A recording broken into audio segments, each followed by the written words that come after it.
प्रियंका तिवारी जी, राधे राधे महाराज जी। महाराज जी, भगवान हमसे प्यार करते हैं तो उन्होंने हमें इस दुखालयम संसार में क्यों भेजा? दुखालय में सुख सिंधु समाया हुआ है इसलिए भेजा। इस दुखालय में जो आनंद सिंधु सुख राशि सीकर तय त्रैलोक सुपाशी सो सच्चिदानंद परम धाम भगवान सबके हृदय में विराजमान है। जो भगवान से विमुख है उसके लिए दुखालय है, और जो भगवान के सन्मुख है उसके लिए दसों दिशाएं आनंदमयी हैं।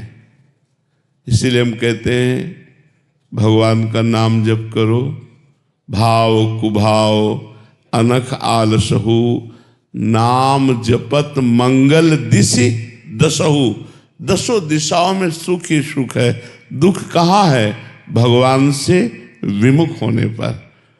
ये दुखालय है भगवान से विमुख होने पर। यदि हम भगवान के सन्मुख हो जाए तो हम तो यही चाहते हैं कि हमारा बार बार जन्म हो, हम मुक्त ना हो, हर बार जन्म हो और वृंदावन वासी बने और प्रिया प्रीतम के उपासी बने और आपके बीच में बैठ के एकांतिक करे ना। हर बार अगर हमारा जन्म हो और खूब उनका गुणगान करें, देश की सेवा करें, समाज की सेवा करें, तो हमें मोक्ष नहीं चाहिए।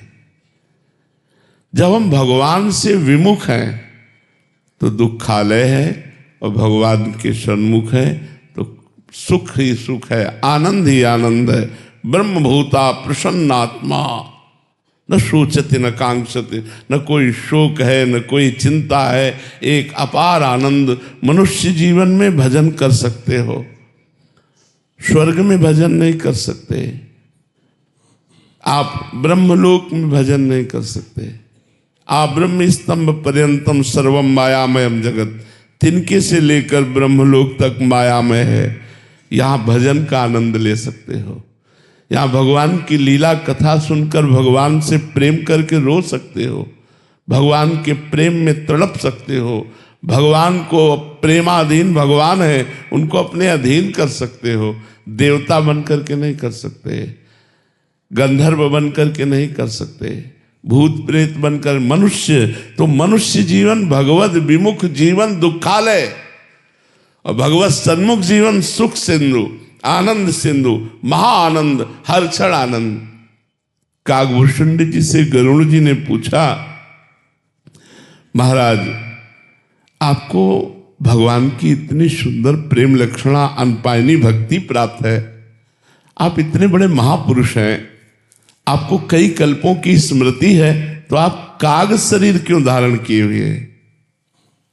ये तो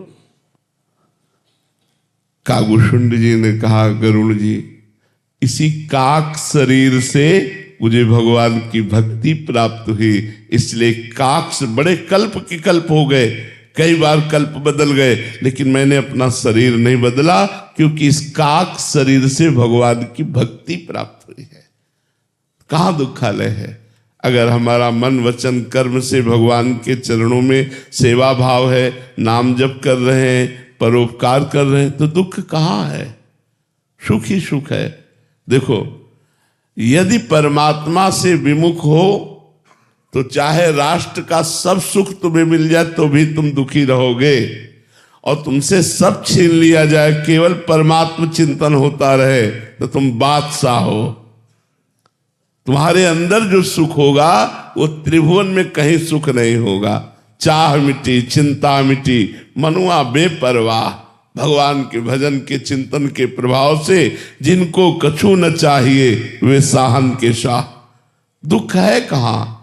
कहा हनुमंत विपत्ति प्रभु सोई, जब तो सुमिरन भजन न होई। वही विपत्ति है, वही दुख है, वही हानि है जहाँ भगवान का चिंतन नहीं है, जहाँ भगवान का नाम जप नहीं है, जहाँ भगवान का सुमिरन नहीं। हमारी बात मान लीजिए, ये सुख सिंधु स्वरूप है। यदि भजन करोगे तो, और भजन नहीं करोगे तो विश्व का ऐश्वर्य जमा कर लो, तुम कभी शांत और खुश नहीं रह सकते। तुम प्रसन्न नहीं रह सकते, कामनाएं तुम्हें जलाती रहेंगी, भोग वासनाएं तुम्हें मिटाती रहेंगी। तो हमारी बात समझ में आ रही ना? भगवान ने कृपा करके मनुष्य देह देकर मृत्यु लोक में भेजा है कि उत्तम तपस्या और भजन के द्वारा हम भगवदानंद प्राप्त कर लें। भगवान ने कृपा की है। ये सुख कहीं नहीं है। जो सत्संग सुख है, जो भगवत लीला कथा सुख है, जो भजन